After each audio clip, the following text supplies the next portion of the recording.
Saya akan ke Valentina Sitorus di posko pemenangan Ganjar Mahfud. Valen, silakan laporan Anda. Iya, Liviana dan juga saudara, memang selagi quick count berjalan dari sejumlah lembaga yang memang sudah terdaftar oleh KPU Republik Indonesia, namun dari tim pemenangan nasional Ganjar Mahfud juga merilis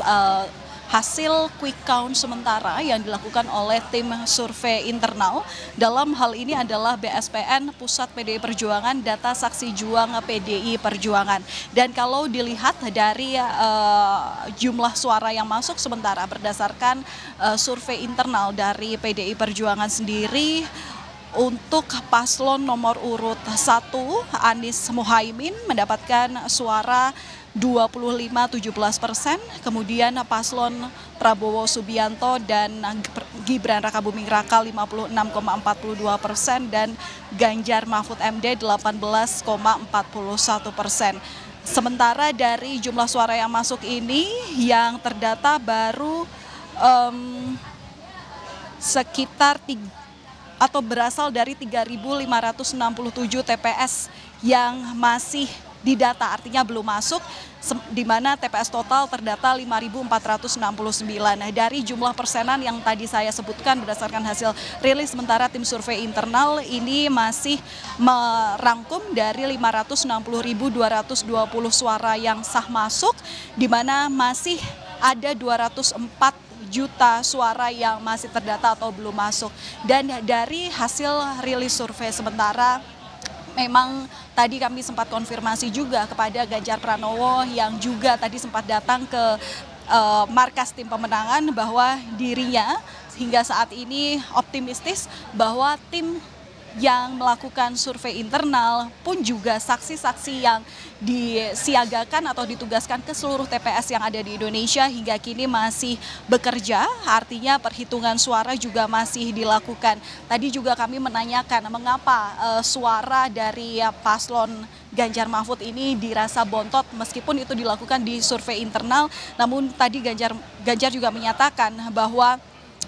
apakah publik bisa percaya begitu saja, karena sebelumnya dari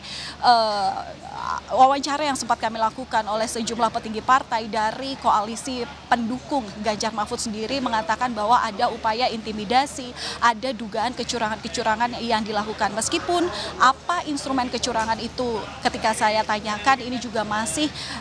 dibilang masih dalam perlu konfirmasi lebih lanjut. Yang jelas tim TPN bidang hukum utamanya masih melakukan investigasi. Dan sampai saat ini tadi juga Ganjar dan juga Ketua Umum dari Partai Pengusung Usman Sabtaodang, kemudian juga Mardiono dari PLT Ketua Umum P3 dan juga dari Ketua Umum Hanura ini menyampaikan utamanya kepada para pendukung Ganjar Mahfud agar tetap menjaga kondusivitas dalam dukungannya. Mereka kali ini tidak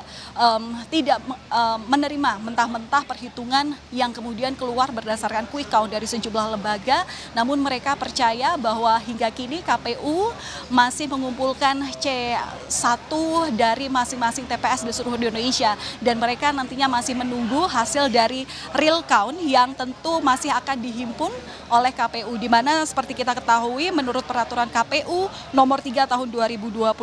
rekapitulasi suara nasional pemilu 2024 dijadwalkan akan berlangsung mulai tanggal 14 Februari hingga 20 Maret 2024. Sementara seperti itu, Livi, dan hingga kini memang di markas pemenangan atau di tempat hitung cepat suara Ganjar Mahfud kali ini masih ada sejumlah petinggi parpol begitu, namun memang tadi terlihat bahwa Ganjar sempat meninggalkan tempat karena dirinya ingin beristirahat sejenak, karena kita tahu bahwa tadi melakukan pencoblosan di Semarang kemudian langsung bertolak ke Jakarta bertemu dengan Bu Megawati Soekarno Putri, kemudian juga menyapa baik itu relawan maupun juga tim dari petinggi dari parpol pengusung di markas perhitungan suara ini. Kemudian juga Mahfud MD ini juga sementara ini sedang istirahat, meskipun nanti tidak menutup kemungkinan bahwa proses hitung cepat ini juga masih akan dipantau oleh jajaran tim pemenangan nasional, karena juga mereka masih akan menunggu bagaimana perolehan dalam suara pemilihan legislatif. Livi.